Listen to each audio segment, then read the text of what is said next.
আর তোমরা স্ত্রীদেরকে তাদের মোহর দিয়ে দাও খুশি মনে। তারা যদি খুশি হয়ে তা থেকে অংশ ছেড়ে দেয় তবে তা তোমরা স্বাচ্ছন্দ্যে ভোগ করো। আর যে সম্পদকে আল্লাহ তোমাদের জীবনযাত্রার অবলম্বন করেছেন তা অর্বাচীনদের হাতে তুলে দিও না, বরং তা থেকে তাদেরকে খাওয়াও, পড়াও এবং তাদেরকে সান্ত্বনার বাণী শোনাও। আর এতিমদের প্রতি বিশেষভাবে নজর রাখবে যে পর্যন্ত না তারা বিয়ের বয়সে পৌঁছে। যদি তাদের মধ্যে বুদ্ধি বিবেচনার উন্মেষ আঁচ করতে পারো তবে তাদের সম্পদ তাদের হাতে অর্পণ করতে পারো। এতিমের মাল প্রয়োজন অতিরিক্ত খরচ করো না, বা তারা বড় হয়ে যাবে মনে করে তাড়াতাড়ি খেয়ে ফেলো না। যারা সচ্ছল তারা অবশ্যই এতিমের মাল খরচ করা থেকে বিরত থাকবে।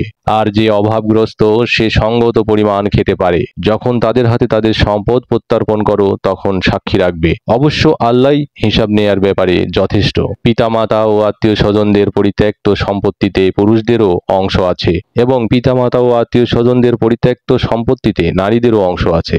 অল্প হোক কিংবা বেশি, এ অংশ নির্ধারিত।